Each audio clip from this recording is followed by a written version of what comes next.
संधि प्रकरण में आज हम संधि का तीसरा प्रकार विसर्ग संधि पढ़ेंगे। विसर्गेण सह स्वरस्य अथवा व्यंजनस्य मेलनेन यह विकारः भवति सह विसर्ग संधि इति कथ्यते। विसर्ग का स्वर अथवा व्यंजन से मेल होने पर जो परिवर्तन आता है उसे विसर्ग संधि कहते हैं। इसका उदाहरण है मनः धन हरः। मनः यहाँ पे जहाँ पर हम संधि कर रहे हैं तो पहले पद के अंत में जहाँ विसर्ग होता है तो उस विसर्ग का हम स्वर या व्यंजन, यहाँ पर जो हमारा दूसरा पद है उसका पहला जो पद है वो व्यंजन है, तो विसर्ग का व्यंजन से संधि करने पर जो परिवर्तन होता है वहाँ पर विसर्ग संधि होती है। जैसे मनः धन हर, इसका हो जाता है मनोहर। इसके कुछ नियम दिए हुए हैं जिसमें हम पहला नियम देखेंगे। विसर्गात् पश्चात च अथवा छ स्यात् तदा विसर्गस्य स्थाने श भवति।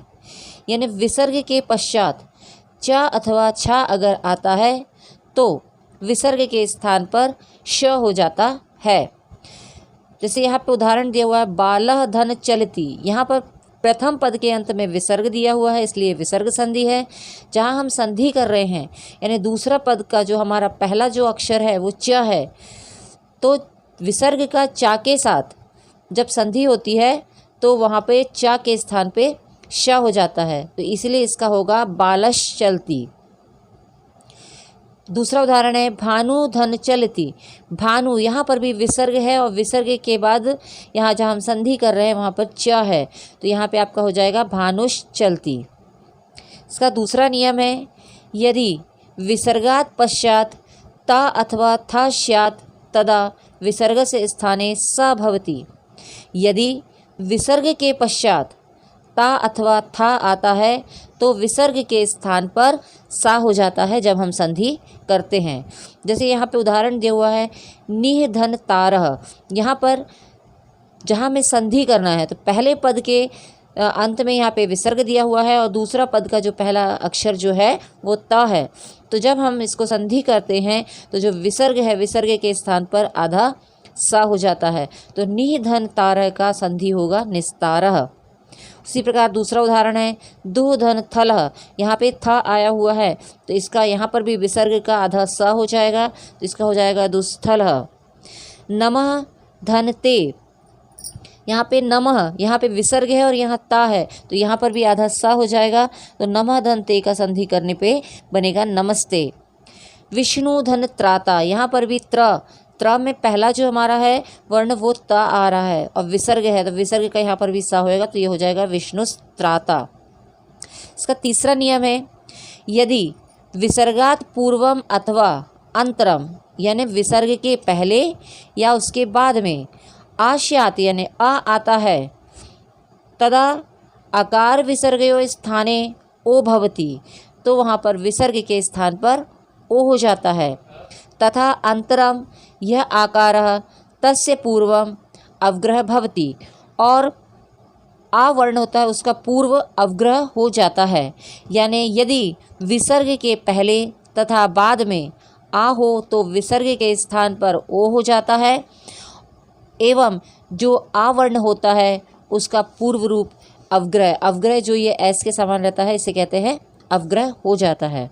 उदाहरण इसका देखेंगे जैसे कथः धन अपि।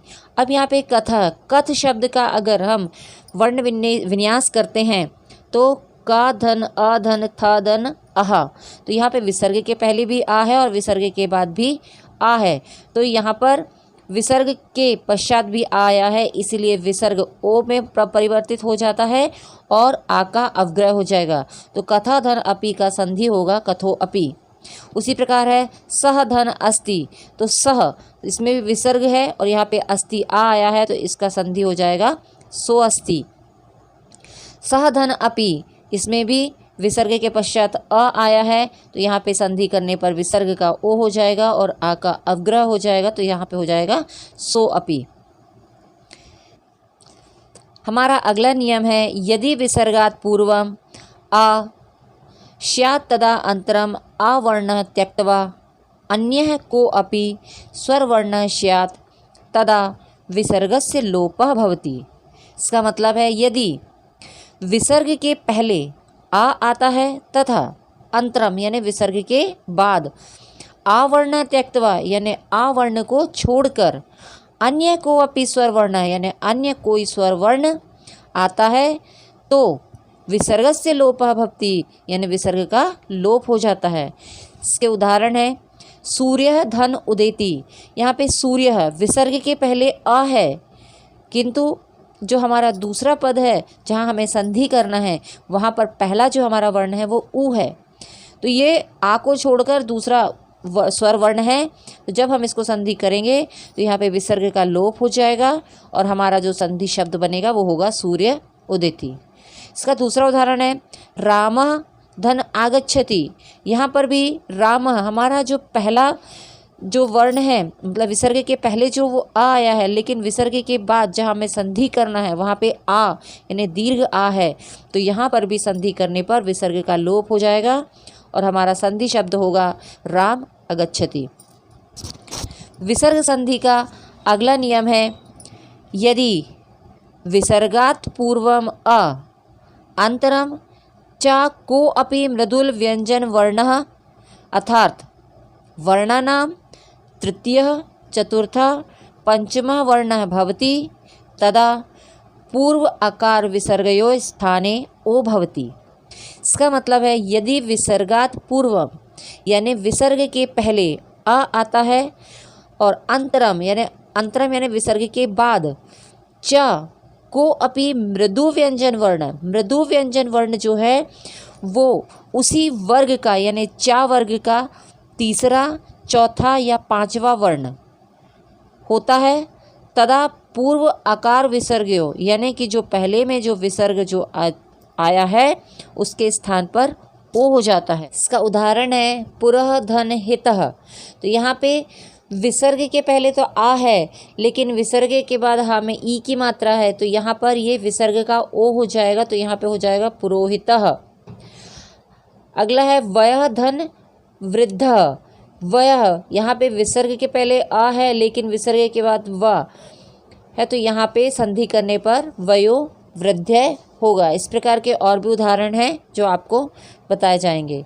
इसका विसर्ग संधि का अगला नियम है यदि विसर्गात् आ अंतरम कोऽपि स्वरः अथवा कोऽपि मृदुल व्यंजन वर्ण अर्थात वर्णानां तृतीयः चतुर्थः पंचमः वर्णा भवति तदा विसर्गस्य लोप भवति। यदि विसर्गात् आ यानी विसर्ग के पहले दीर्घ आ है और उसके बाद में कोई भी स्वर अथवा कोऽपि मृदुल व्यंजन वर्ण है या फिर कोई भी मृदुल व्यंजन वर्ण है, तो वहाँ पर विसर्ग के का लोप हो जाता है। जैसे नराहा धन हसंती, यहाँ पे नराहा का अगर वर्ण विच्छेद करते हैं तो ना धन अधन र धन आहा, तो यहाँ विसर्ग के पहले दीर्घ आ है और इसके बाद यहाँ पे ह है, तो यहाँ पे आपका हो जाएगा नरा हसंती यानी विसर्ग का लोप हो जाएगा। दूसरा उदाहरण है देवाहा धन यान्ति। तो यहाँ पे देवाहा, यहाँ पे भी दीर्घ आ के बाद विसर्ग लगा हुआ है, तो यहाँ पर भी विसर्ग का लोप हो जाता है, तो यहाँ हो जाएगा देवा यान्ति। इसका अगला नियम है विसर्गात् पूर्वम अ या आ यानी विसर्ग के पहले ह्रस्व आ या दीर्घ आ आता वर्ण त्यक्तवा यानी ह्रस्व आ और दीर्घ आ को छोड़कर कोऽपि अन्य स्वरः भवति यानी कोई भी अन्य स्वर अगर होता है, तथा विसर्गात् अंतरम कोऽपि स्वरः यानी विसर्ग के पश्चात कोई भी स्वर अथवा मृदु व्यंजन वर्ण यानी मृदु व्यंजन वर्ण का तीसरा चौथा और पांचवा वर्ण होता है, तदा विसर्ग से स्थाने तो विसर्ग के स्थान पर र भवति यानी विसर्ग के स्थान पर र हो जाता है। यदि पश्चात स्वरः भवति, अगर उस विसर्ग के पश्चात अगर कोई स्वर है तो तदा रा स्वरेण सह मिलति, तो जो विसर्ग का जो रा है उसमें बाद में जो आया हुआ स्वर है वो रा में मिल जाता है, तथा पश्चात व्यंजन वर्ण भवति और अगर विसर्ग के पश्चात कोई व्यंजन वर्ण होता है तो रा वर्ण से ऊर्ध्वगमनम, ऊर्ध्वगमनम यानी होता है रेफ, यानी रा की रेफ हो जाती है। जैसे दुह धन आत्मा, अब यहाँ पे दुह दिया हुआ है तो सबसे पहला तो ये है कि हमारा जो विसर्ग है, विसर्ग के पहले ह्रस्व आ और दीर्घ आ को छोड़ करके कोई अन्य स्वर वर्ण, यानी यहाँ पे ऊ है, ऊ के साथ विसर्ग लगा हुआ है तो यहाँ पे विसर्ग का र हो जाता है। और यहाँ पे जब हम संधि कर रहे हैं तो यहाँ पे हमारा जो आत्मा, यहाँ पे स्वर वर्ण है और ये दीर्घ आ है तो रा में आ की मात्रा लग जाएगी, क्योंकि जो स्वर वर्ण होता है वो व्यंजन के साथ मिलके मात्रा में परिवर्तित हो जाता है, इसलिए यहाँ पे होगा दुरात्मा। अगला उदाहरण है हरि धन अवदत। यहाँ पे हरि, यहाँ पे भी ई के साथ विसर्ग लगा हुआ है तो विसर्ग का रा हो जाएगा, और दूसरे पद में ह्रस्व आ दिया हुआ है तो ये अ जो रा के साथ मिलेगा तो कोई मात्रा नहीं लगेगी, लेकिन ये रा हो जाएगा, तो यहाँ पे हो जाएगा हरिर वदत। अगला है इसका वधु धन एषा। यहाँ पे ऊ के साथ विसर्ग लगा हुआ है और एषा यानी ए की मात्रा यहाँ पे लगेगी, तो यहाँ पे हो जाएगा ये विसर्ग का रा होगा और ए की मात्रा रा में लगेगी, इसलिए होगा वधु रेसा। अगला उदाहरण है, अब ये जो हमने जितने भी देखे उदाहरण, ये हमारे विसर्ग के बाद स्वर थे, और हम विसर्ग के बाद अब व्यंजन को देखते हैं। तो यहाँ पे आ जाएगा दुह धन जनः। यहाँ पे ऊ के साथ विसर्ग लगा हुआ है, संधि जहाँ हम कर रहे हैं वहाँ पर पहला जो हमारा अक्षर है वो ज यानी कि व्यंजन वर्ण है, तो जो विसर्ग है वो रा होगा और रा की वो रेफ हो जाएगी, इसलिए यहाँ पे ये हो गया दुर्जनः। इसका अगला उदाहरण है कवि धन हस्ती। विसर्ग ई में विसर्ग लगा हुआ है और यहाँ पे जो दूसरा पद है वो उसका जो पहला वर्ण है वो व्यंजन है, इसलिए यहाँ पे भी विसर्ग की का रा होगा और वो रेफ में परिवर्तित हो जाएगा, तो वहाँ पे हो जाएगा कबीर हस्ती।